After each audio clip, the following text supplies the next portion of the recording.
রাজনীতিরে ভাই রাজনীতি। হ্যাঁ, ক্ষমতা যে কি একটা জিনিস, ক্ষমতা হারাই ফেললে বোঝা যায়। আওয়ামী লীগের অনেকটা খারাপ সময় কাটছে, অনেকটা না, মনে হয় ইতিহাসের সর্বোচ্চ খারাপ সময় 1975-এর পর এখন কাটছে।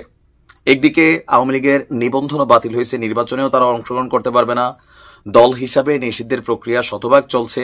এর মাঝখানে সজীব ওয়াজেদ জয়, যিনি আওয়ামী লীগ ক্ষমতায় থাকতে আমেরিকাকে নিয়ে খুব ঘন ঘন কথা বলতেন, ইভেন তাদের অনেক পলিসি নিয়েও তিনি প্রশ্ন তুলতেন, কিন্তু আজকে যখন বাংলাদেশে এই পরিস্থিতি তৈরি হয়ে গেছে, সেই আমেরিকার নাগরিকত্বটাকে আবার পাকাপোক্ত করেছেন সজীব ওয়াজেদ জয়।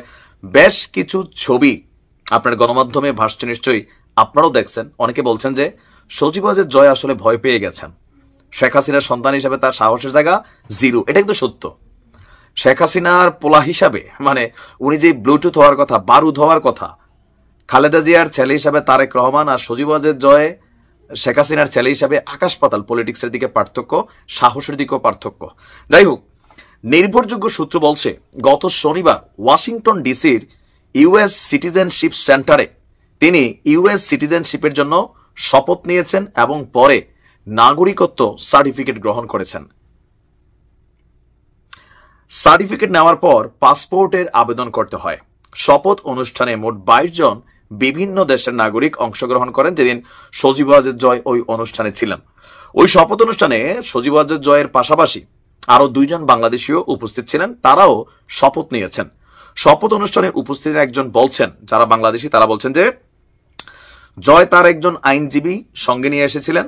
শপথ অনুষ্ঠানে প্রথমে ইংরেজি এ অক্ষরে, দেশের পরে বি অক্ষরের দেশ বাংলাদেশের নাম ডাকা হয়। যে 3 জন বাংলাদেশী এই শপথ নিয়েছেন তাদের মধ্যে সজীব ওয়াজেদ জয় ছিলেন সিরিয়ালে থাকা দ্বিতীয়তম ব্যক্তি।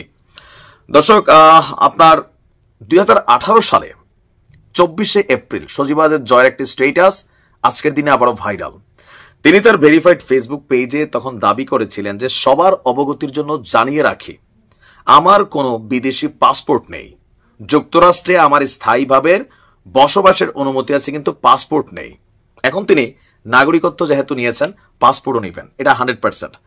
তবে এই যে একটা কি বলা হয় যে ক্রান্তিকাল চলছে শেখ পরিবারের, মোটামুটি শেখ পরিবারের নাম নিশানা ঠিকানা যা আছে, সেই বঙ্গবন্ধু থেকে শুরু করে আজকের দিন পর্যন্ত যারাই এই পরিবারগুলোর সাথে কানেক্টেড, প্রত্যেকের উপর দিয়ে একটা সাইক্লোন, টর্নেডো, ঘূর্ণিঝড় দেশে বিদেশে মানে সার্বিকভাবে যাচ্ছে। আর এই ঝড় থেকে বাঁচতে হলে আপাতত প্রত্যেকেরই বিভিন্ন দেশের সিটিজেন দরকার। তার মাঝখানে সজীব ওয়াজেদ জয় তিনি সম্ভবত বুদ্ধি করে অথবা আইনজীবীর পরামর্শে তিনি তার নাগরিকত্বটাকে কনফার্ম করে ফেলেছেন। কারণ যদি নাগরিকত্ব গ্রহণ না করেন, তাহলে তাকে যদি ইন্টারপোলের মাধ্যমে ফেরত চাওয়া হয় অথবা সরকার থেকে আপনার সর্বোচ্চ লেভেলে ট্রাই করা হয়, হয়তোবা তাকে আমেরিকা ফিরিয়ে দিত। কিন্তু নাগরিকত্ব নিয়ে গেলে আমেরিকা তার নাগরিকদেরকে ফেরত দিবে না, এটাই স্বাভাবিক। তো দেখা যাক সামনে আসলে আরো কি কি ঘটে। ভালো থাকুন।